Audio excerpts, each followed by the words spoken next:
Riborong sa kating maya na sala ni Kakamuraki na Radio Fijuan nanda mo ibiti. Sabi kita pag sa katiwan na nga marutakin ni Vakekeli and Ekabi and Inday kosa ka naman daw ni Garabi Samuel Sabulip. Kita pag kemuni na sarasar ting may and FBC TV watalanga kina pag kemuni na borong ting may and sala Kakamuraki na Radio Fijuan. Nonda bulang ito kay sa katiko and Ekabi ni Kuwa and Acting Chief Operating Officer may nataman nila musuki sa Fiji National Provident Fund alipate Waqaraiwai kani maraw sa talanga ni ratiko talanga en nonda ngono ni Vakekeli na kabidiko en mo di talabon sa gandua raw sa matong may kina naturanga bi okanya sa kona Acting General Manager Member Services bulo binaga pending on lebu yo rerayanga men sa nabang bulo sa ramanda bi raw e lebu tiko na bakatataro tiko membaleta na bibuke bukan rito mai en nonda bonua en ngono ni bulo binaga Waqaraiwai nimbula Awia tor nangon bidango mekiro wambula ni kina vitiraraba au kilani dalakova tiko ndonango nandrenre vi kedana lewi viti ena vinakatikina mendana daga nda muriana lewa kini varro e vagasala tagi mai kurangana sa kito vagandu ni vinatiga ni natamada la musuki ni veka kito na me vitano kina na kaviniko ana rao ni so mai sona vakatataru e tu membaleta na vika sa kaito viki ute na itu butu vailava na budget vatalanga kina ana vika sa kaito viki ute ni membaleta na vivuke ni COVID-19 kwa taratingo nonda vanu asemala nonda vanu nonda vuruvura turangana Acting Chief Operating Officer Rosang matanga ni bang madalatak membalat itu nga na matingo na COVID-19 sa tarararam matingo na nondo noa lebira na kanda sa dingo tu may natakataka so sa musu na yaw na natakataka so sa tugun mersa libi ka erangan reba tu na bibu ke may nataman la musuki ramatanga no ni bang madala na bang ni bibu ke do sa tuwa na tong mengor na matambose ni la musuki sa na FNPF binaka nevakau ni sana rongo da tigo na kena kamuragi tigo na radio alo na walesi na newspaper na kadibakina na tutu vai lavo na supplementary budget na matintu membal tamba indo na matengo na COVID-19 asawa kadibakita laki ni kito na daga tigo batikirto na matintu na kena tovole mesoli na vevuke aveira o koya na valengai valeu Bagusi buat rata-rata tiko na nangonango na tambanan ni sarvanua rata-rata tiko na tambanan ni sarvanua keira na tiko na vanua ko bakatombu itu kina na veto saki sa na lockdown area watake na ve tartaravole ka sa na social distancing amanikal wakina na matentu erona wase ni vevuke ndona ndolu merauta mesoli veira na taraiva tambagin dora daga tiko na veiwa tela na hospital na hotel industry na tambani ni sarvanua ka limanan rau ki veira na tiko na vanua ko vatambo ikina na ve tosai ko vata menda kilango lautoka vata ke veira ratiko na vanua ni daga ko sa me valenga imbalete ni sarasiran takavavi vavinonda dada kana vukini kana vatambui na tiko ve volakati sana social distancing ai rauta tiko di limanan rau na ve vuke solmengo vakatamba kin dua veira na member ni FNPF mena tiko koya na solivana ve vukengo endon doni me tiko va endona no nelavo ina nona tombu ni general account na FNPF tormanda ke vakain due tiko va dona undolu sana vakataraivoa me taura mai na nona ilavo mai na FNPF memba meroni vuke ko na lengo sa tawatingo ke avaka de ngui mai dona hotel taura mai na dona hotel tingur na sa vara va de ngui kina rawa me vuke na dona dolio ke vakai tiko ngawa ronan ronan dola na nona account ina FNPF vaka digo me koya ronitora in dona undolu ya na wal non raw nan dola ya na vada varro mai na matentu na ronitora koya nandua na undulu. Ena wakatala ngakina na 5 rau na veivuke, koe sulit kembali rua na veivuke. Ndua na undulu veira na wale ngai radaka tu na tambani sarvanua, Vakekeli na 5 rau, koe wale ngai na radaka baleta ni ratiko toro ilau toka sin e vata buima na kena veira mera lako mera dova non vanoni radaka. Vata ngaki na sona vanua vata na vanoni ve marauta kina night club na hotel merau kina ni vanda deta na non le radaka. Ngoe nei vota solivera e 5 rau na dola.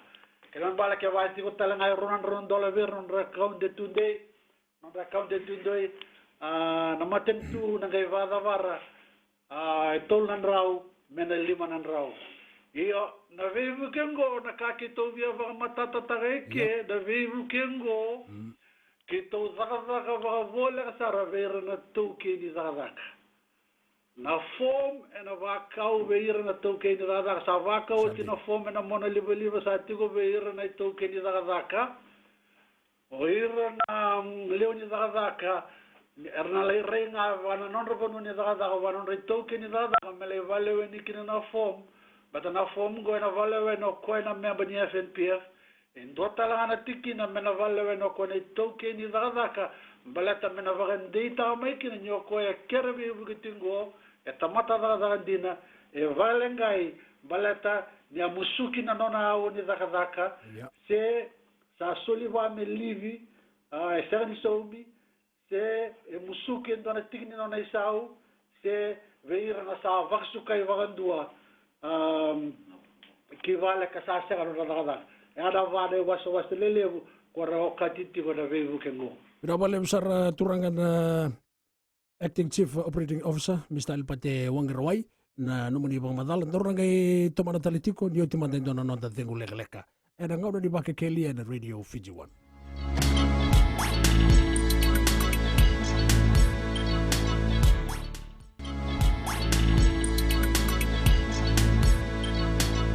Ya sawa kamula talitiko ya divi kemuni na sarabati umay na prokaramu ni Vakekeli, kemuni na boroguti umay na Radio Fiji 1, ena ikabi ende dai. Nonda bulangi sakatiko na ikabinikua na Acting Chief Operating Officer, Mr. Alipate Waqaraiwai, ro vita maritong mai ken Acting General Manager na Member Services, na tamani ni FNPF, na tamani lang musuki o Penny Ngonelebu. Ni bang madalataka sakatiko turang na Acting Chief Operating Officer,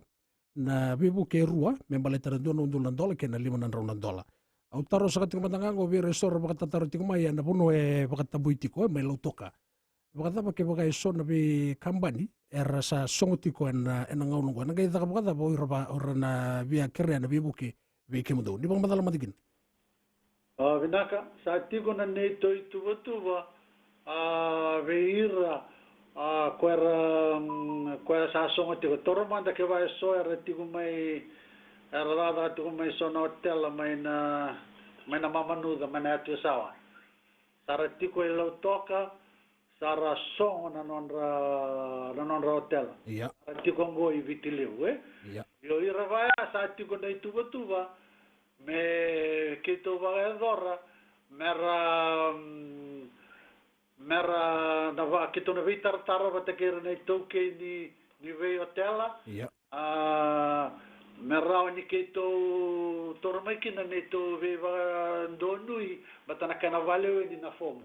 Era talamandanga nira vale wena mai na non rafo na sono vanua Ito sana rako tani kena share email takamai na non rafo veira na ito kini non ravali radaka se ve kito vandondonu sa itu gandana kena itu me kito nangai veitar tarai ndo veira rawili gitu gandana wasa ko kito sa kito vakasam tegirto betin sa sono ravali vola itu sangat itu gunguen dona kene wale me zakina maron ralago verna dio verna district offices se ratorno mai na form in a post office ada tungo dona kena kene tuto ba keto na kai va maldala taga ni va vina va malua sandin Ya era buksa tinga ni vitala no en e kabirikua. Mo te ni era taro sa katali tiko mai o ira era segni tiko se boru na tamani ni sarabonua.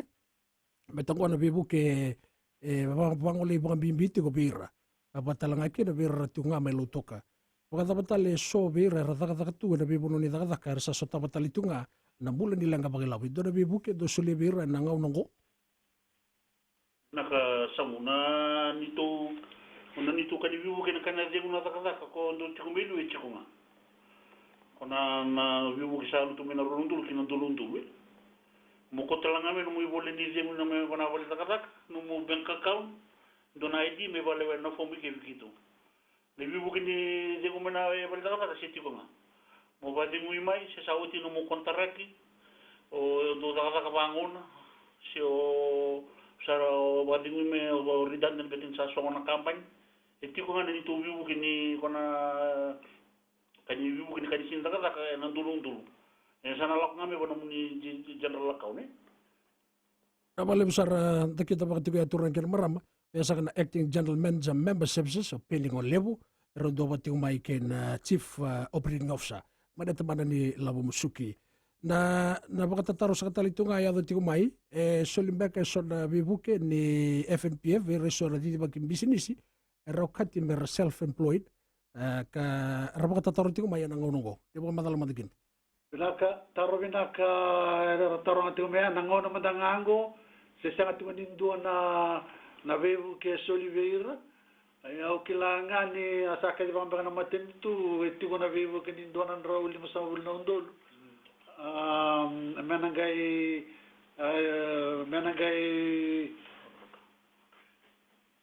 Mernagai andon roli musabul nandola tati ko na vanua mernagai le reikin o kilate on nirto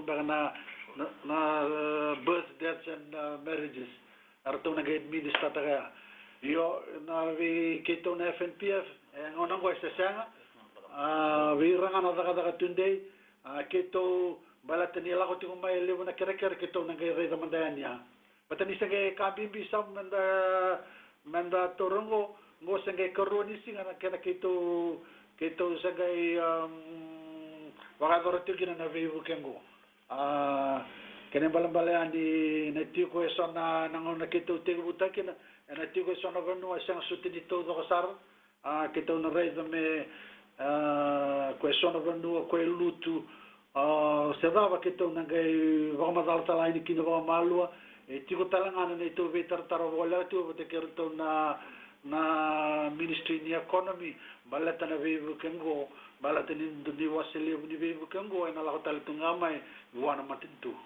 na bale besar ndolo sa katalitunga na taro be kemune na leo bonua ni borong tu mai na ngau no boru takini Vakekeli en ngau nongo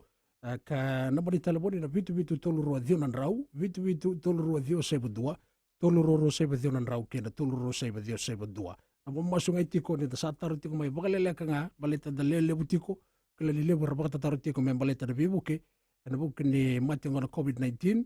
erto warita kato na tamani la musuki en ngau nongo na ngona tiko ni Vakekeli yo sabako tio ni bagar ni bidaka be kemri ke sara na do batong mai en ngau nongo mai na moni ti sak mantanga be kem ro turang ro borong tong mai na ngau nongo mai na moni ti me ado beti mai na ngau nongo le lebu sa te bura dingoma na be buke bagi labu bang no itu mai na tamai labu suki vinaka kito sa te una no sa kito so mo ti talikin tini bata sengai te buke ore na be ka ka di bakina minister ando don me gai te una vevu kengo ne kao no ni singa yang balata ni kito sa waro te kito tiko mai kito re da talanga ngandre etiko no ro kito tol kito sa ba to tol ta kin ne to vengara me ko sa mani ba to tol ka ba no ro te kito tol ni kin na form kin na vital no o te kera na to ke ni da me aga ba mengo sana vevia dono wala ra sa katol na form kit na to kin da kito tarai sa wako te vir na form kito sa te uzi ngo matale chingo na form kana ndo revita no chingo sana ve dono ndolo wana rona form ko sa kito proses tasar tunga ngone kero bostu ko dikinango Binasa Malebu na nonta bulang sa tiko na Acting Chief Operating Officer Mr. Alipati Waqaraiwai kana Acting General Manager Membership Suspending ngone lebu en ngono boro tag de bakil do madana nonta tengu leka.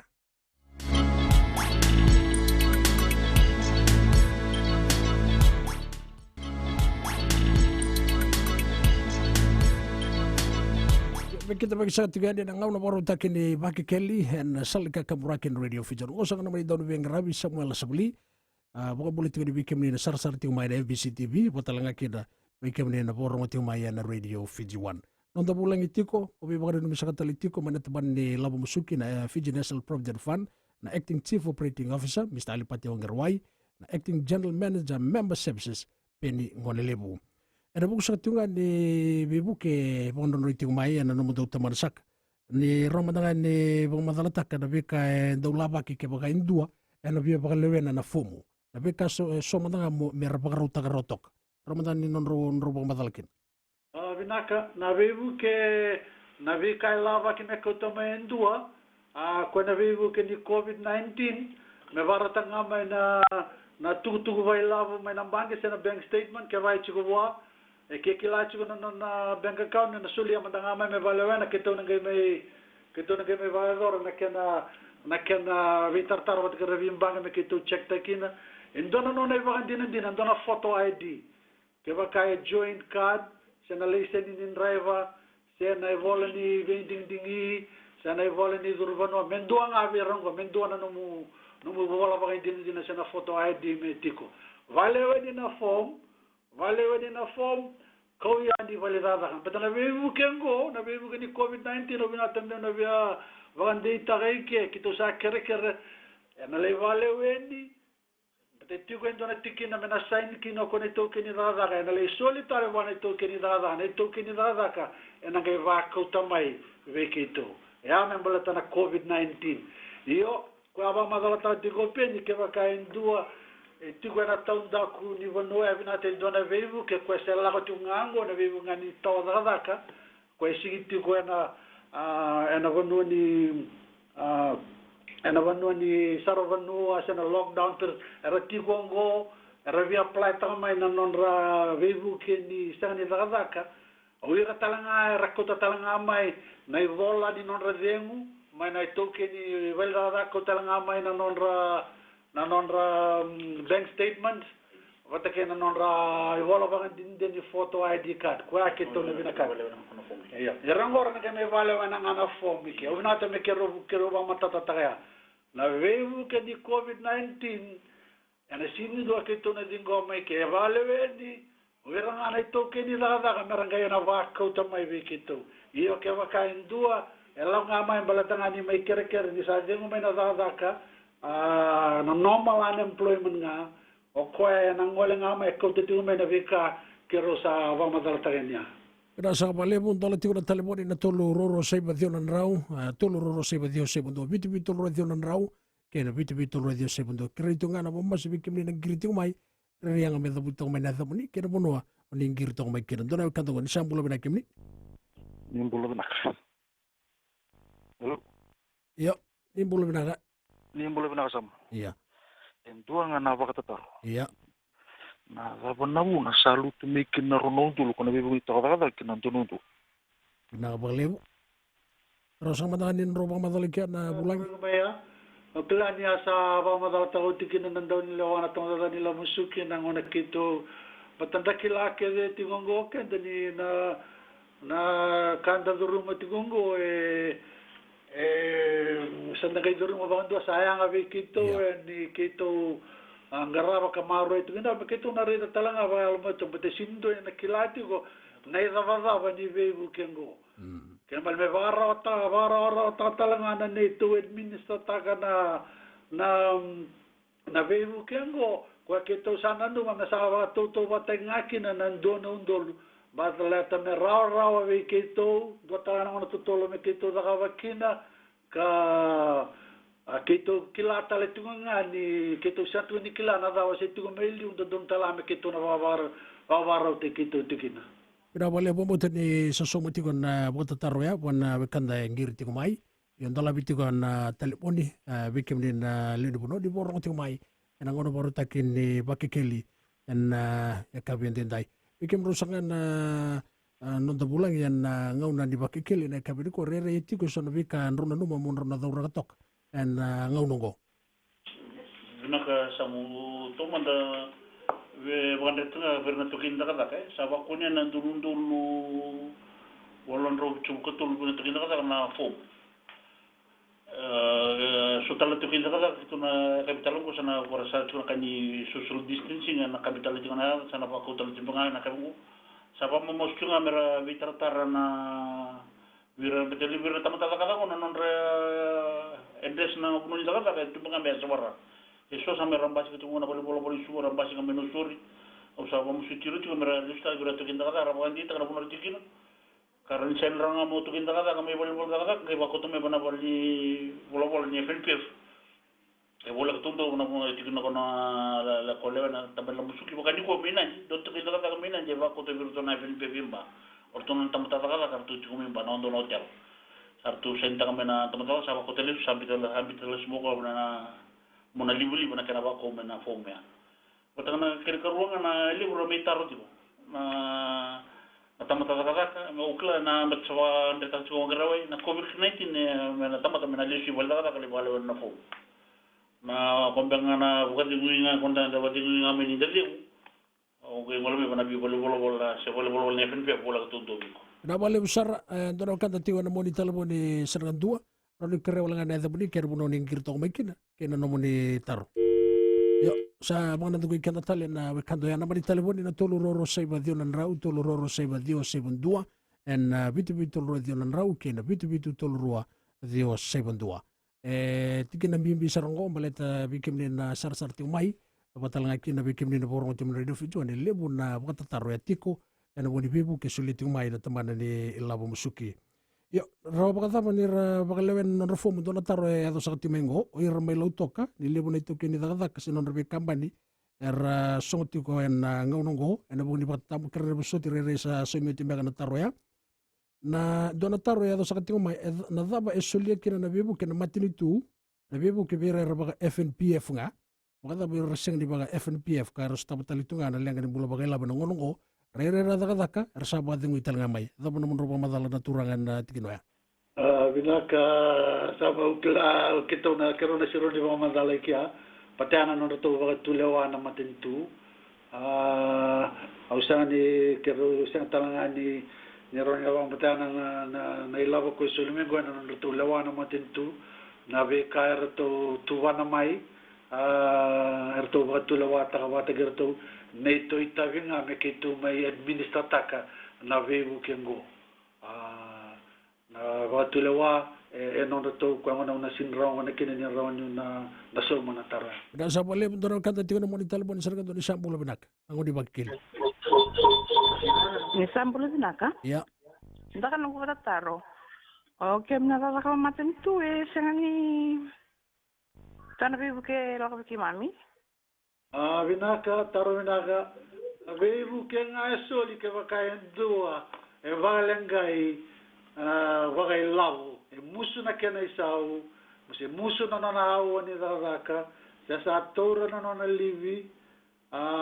musuki na ken isau se sarava sukai vando e vale ke vakara matentu sa ka di bagira rambangon se sindo musu na kena isau kena balambal ernese ni wili tu ki rasini wili na bebu ko oyo kito na chikilo to o kim dona chiku sa ke lautoka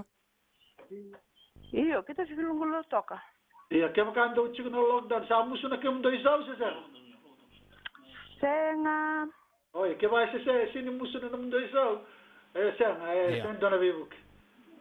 Como tani sama tata ya bina bale bina giri tiko mai bina kamenda giri mai me matata tiko na vika erto bitu tiko ene tamani la musuki. Do mata non tati ngule galek en ngono di Vakekeli en single bendendai.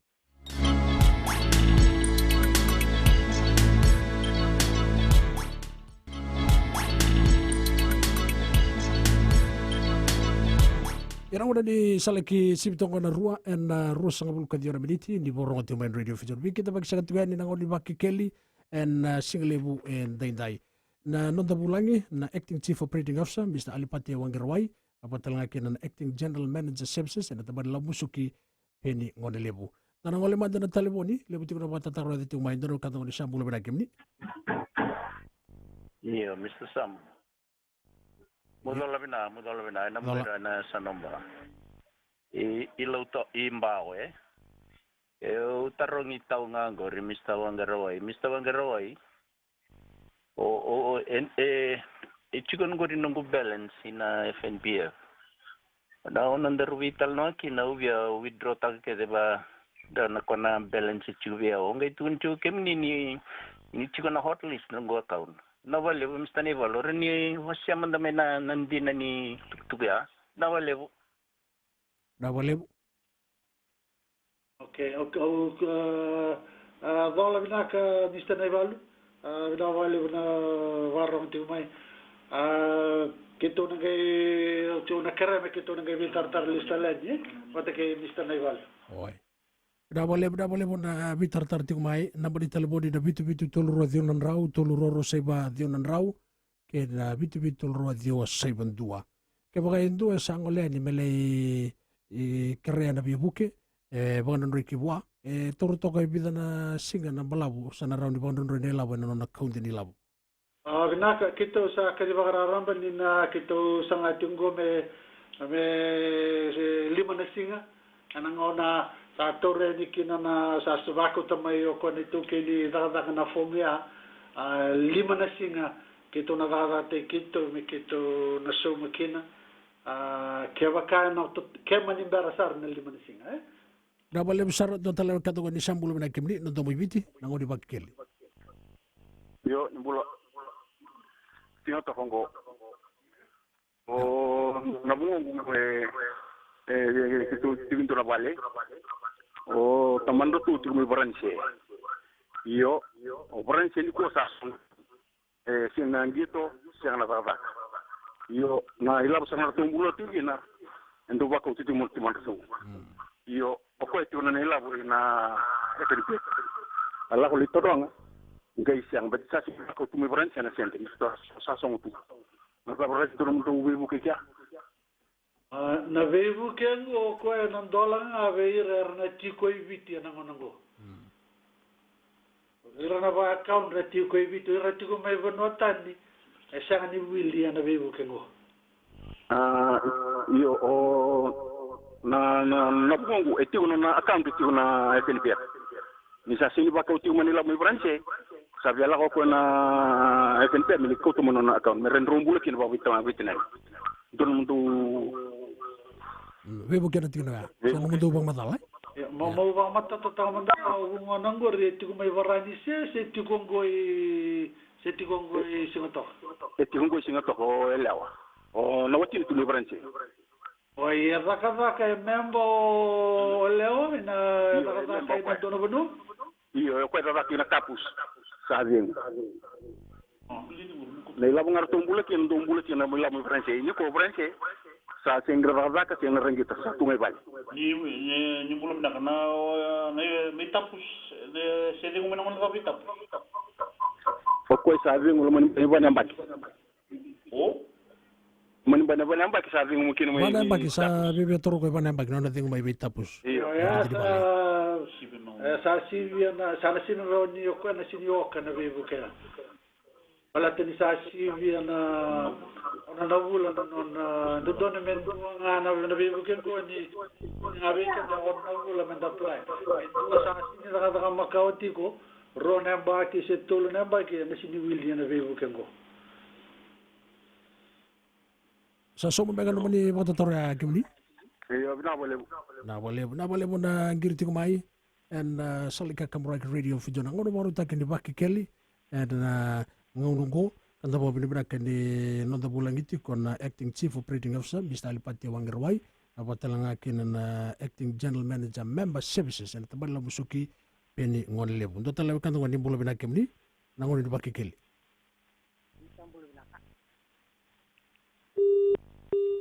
Yo, waka na kui kanta talen we kando ya, wiki muni na wongrongo tiku mai, na taro, na bari talaboni dola tiku na vitu tolrua dio nan rau, ke na vitu tolrua dio saibandua, na tolroro saiba dio saiba. Yana na bari talaboni ke wakai tiku na wakataru ke na kawai. Ndono kato ni sambulu bina kemni. Ya, ni mula bina kana wani Vakekeli, Radio Fijuan. Ya, sa wala bina ko iluto ay. Do kana wataro, udah kata tu na kampanye swasipnya. Oke, soltu na kampanye, udah kata ngabaun. Kaya nga nawang usang gilo ko kata. Talaga orang ni apply ta nunggu kan ni FNPF. Nang mana dapat sini di umi kena. Ya, kuasa na tiga bulan COVID-19 ko sa yung tanagin. Nasi na ulah apa? Katrika jual singa. Wah, tibu kira na. Ulah maci. Iya, ni kota kami ni boleh ni je, ni boleh lotok mur. Kota kami ni bangga kau ni, nada bangun na. Emil terus ngapa nasi nak kata. Itu ni singo tiga bukin nasi ngata bukin ni bola mau kota mai. Kota itu boleh lotok. Ya, masa kota nunggu terang nunggu pemilik, ibu kemuni cili terang mai. Lotok, kami cuma kau ni lotok ka? Iya, lotok. Lotok. Ni bola lotok, ni kota ni boleh ni sahaja, ni itu kata ngabangun na swipe. Ni bola na bangka kau no tanam ni aji, ni me bola na form na FNPF. Na sarabali. Maka. Pinaka pinabali besar na watataro tiko mai na ngono ni Vakekeli yan ngaunungo na bali talaboni dola tiko. Kemudian biar taruh tiko mai en ngono ni Vakekeli.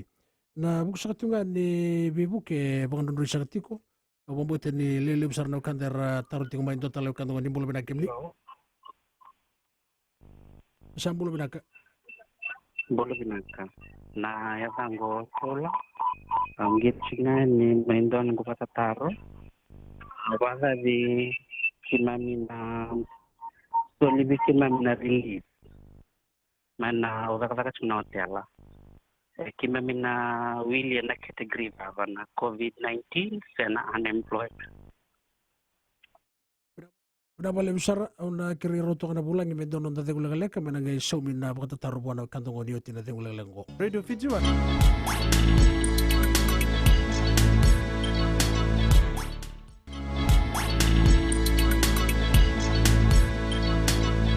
Ada buku satu kan ni kena temani bakuri na ngoni Vakekeli ni sakit begitu kan kanda ni borong satu mai na Radio Fijuan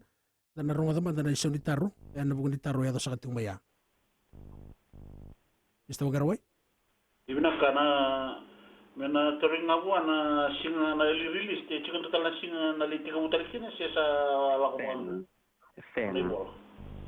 Ito kuninga we may hire you as when required. Okay, kemudian na ko na view bukin COVID-19 ni.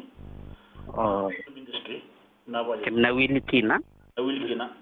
Oh, okay. San bon binaka. Binaka na walebu asaba ngeti community kon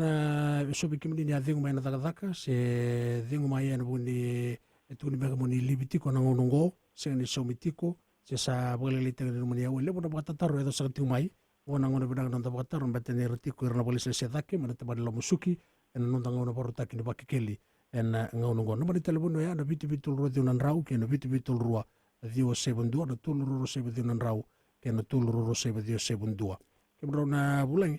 ni kawite kiti ko na self distancing nando ke na rona mita re do sing ni tagger ro tun ni buno rada tigani en no do bi boli bolo bolo ro ba madalaman na bu ni bibu ke pa ro tungo ke ni tuba do satu bola ka tumai no do boli bolo bolo Vinaka Kito torangan ngono binaka ngo na buku nang don non lawan ito den la musika chao chikoro me kito baka binaka ni kin ibitira ramba. Kito reza ni donaka non ra murieti ko na iba ro dina ni nasotawat yung ngono dinre e kito reza non ra vitori linga batake kito ni dolongan ni to ibarleslesi rava mandala veira elevo veira sara muria Sara kilata le sungana ngau na bimbing da tiki nango era na muria chuko na nito ibaro. Kwa ngana kito saba ko bina ni kina vi kimundi na ngoleani